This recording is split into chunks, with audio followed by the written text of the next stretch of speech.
So lately, I've been focusing a lot on rent inflation and owner's equivalent rent inflation. So in the United States, we used to include housing costs as part of the inflation basket, but then they eventually took those out because they are classifying those as a capital asset rather than measuring consumption. And so that's been a controversial change to the CPI calculation because if housing prices soared over the past year, and so if you still included that in CPI, we probably would have low double-digit inflation in the United States. But because those have been removed, it's not really, the actual headline number is somewhat lower. And so when you go back and look at those, instead what they put into the index is owner's equivalent rent, which is kind of a wonky way to, include housing indirectly. So owner's equivalent rent and rent together are about a third of the CPI basket in the U.S. What is that? Sorry, what is owner's equivalent rent? So what they do is they basically estimate the monthly cost of owning a home, living in that home. And so basically it's kind of a way to include your housing costs going up without actually including whatever the price of the house is doing. So it's kind of the smoothed out lower version of what's happening with actual housing prices. And so there are some periods of time where that outpaces housing prices, like when the subprime mortgage crisis happened and housing prices fell. They fell a lot more than owner's equivalent rent did. But on the other side of that, when housing prices go up very, very quickly, that doesn't really get reflected in owner's equivalent rent for a while. And in addition, owner's equivalent rent indirectly takes into account the fact that interest rates are lower. So if housing costs go up dramatically, if the price of a house goes up a ton, but if interest rates are lower, like if mortgage rates are lower than they were 10 years ago, then your monthly payment might still be roughly the same.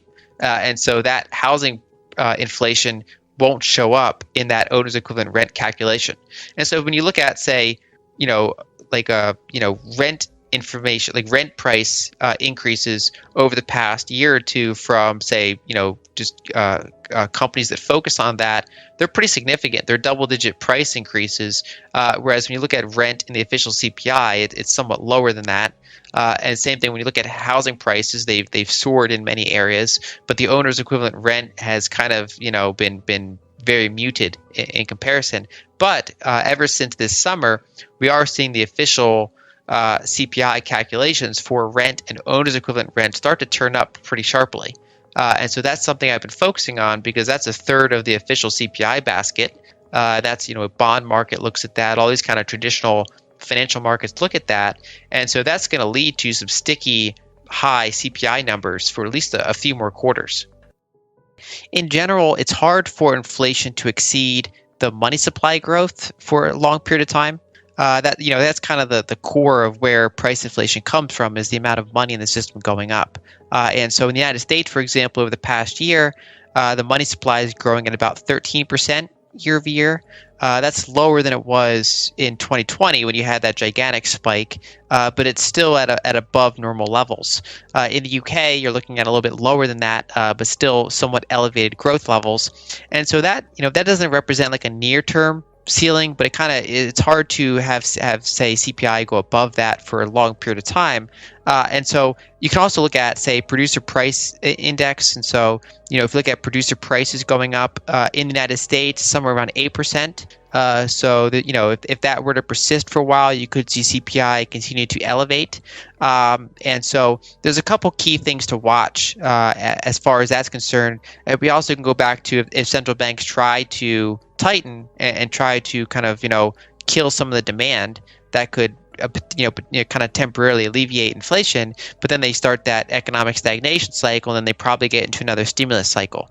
So long term, it'll really come down to money supply growth. How much kind of fiscal deficits happen that are then monetized in part by the central banks of the world, and so that's kind of the overall key driver, I would say. Whereas everything else is kind of around that phenomenon. So we look at, say, energy scarcity, we look at other commodity scarcity, we look at supply chain problems.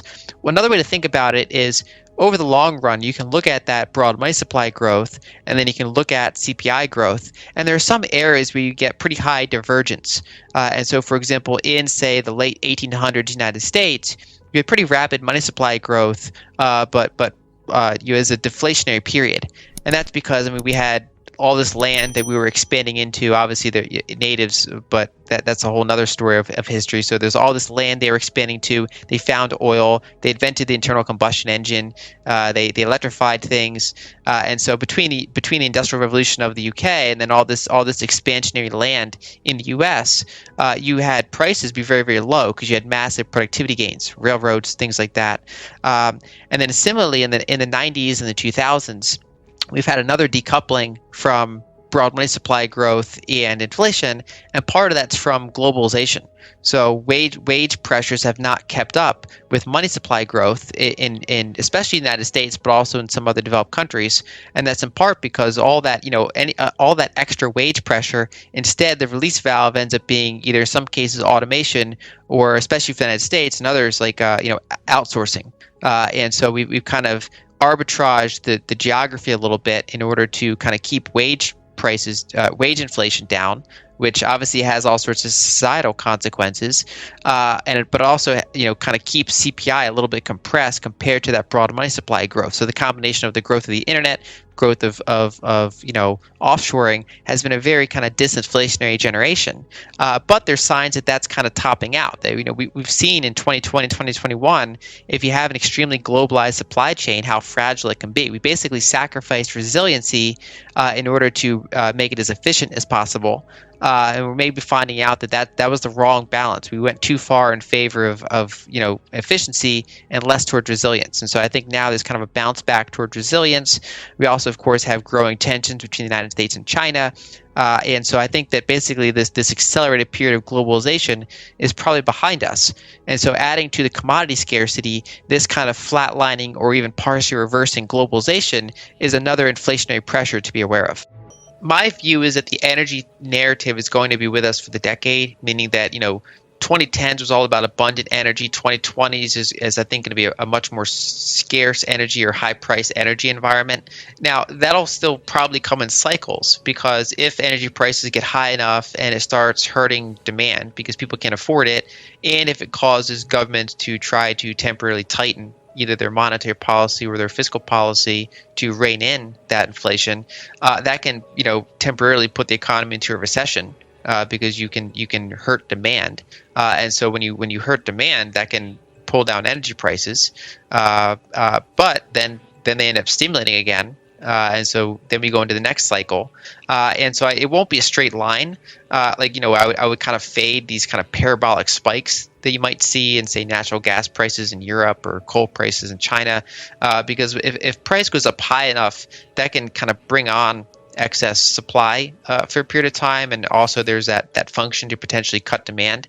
But I think it's going to be one of those things that the overall trend is going to persist with us for a while, because we have not invested much in it, and how severe it gets partially depends on how fast people are allowed to respond to it. If you keep kind of disincentivizing investment in some of those, then that can keep the pressure up for longer. Whereas if the market is able to come in and kind of make all those new supplies, then that can make it so that I think that still the 2020s decade will have, say, higher energy prices than the prior decade, but they might not be as crazy as they otherwise could be. Before we continue, help us clicking that YouTube like button and subscribe now to our channel. This shows the algorithm that you valued this information, and it helps us spread that message. Sharing is caring. And now, let's continue. Do you want to know one thing about crypto? I made over 3,000% in profit in a few weeks. Fact is, the traditional financial system, the traditional money system makes you poor, not rich. If you want to earn $500,000, $1 million, you have to wait until you're 50, 60, 70 in the traditional financial system, and you probably will still be broke. And you will be old. This is not a sexy combination, as you can imagine. But the question is, how can you start in crypto and make these profits? Where to invest? Where to start? My name is Gunnar and I'm from Germany, as you can hear, and things are a little bit different in Germany. More about that later on. Fact is, there are lots of different cryptocurrencies. It's a gigantic universe where beginners and professionals get easily lost. But there is light at the end of the tunnel. There are 7 key steps you need to follow to become successful in this market. You have to know them, and if you fail one of them, it's literally impossible to succeed in this market. Just an example, one of the key points is your exchange, and one of the biggest are, for example, Binance and Coinbase. These are trusted and well-established exchanges, but, and this is a big but, you won't find the super profitable coins on those exchanges. The unknown super profitable coins that get gigantic profits are not traded on those kind of exchanges. They are traded on much smaller insider platforms that are barely known. And I can tell you what those super secret exchanges are and why they are so profitable. And another super important thing are the right information sources. The point is, the internet is gigantic. There are hundreds and hundreds of YouTube channels, blogs, pages, and much more. And there are also market makers and influencers. For example, Elon Musk, he is not a crypto guy, but the moment he recommended Dogecoin, it went through the roof, to the moon, so to say. But why did he recommend it? Where did he hear it from? He didn't hear it from newspapers. And believe me, he is listening to someone. But you have to know who, and you have to react before he is reacting. This is really, really important. And these are only 2 of the 7 steps you have to follow in order to be successful in crypto. And if you want to know all of these steps in much more detail, and if you want to have a comprehensive checklist, here's what you should do. There is a link below this video. Click on this link and you will get the opportunity to subscribe to my channel. Click on the link and you will see a video where I explain the next steps. So see you soon. Click on the link now. I'll see you there.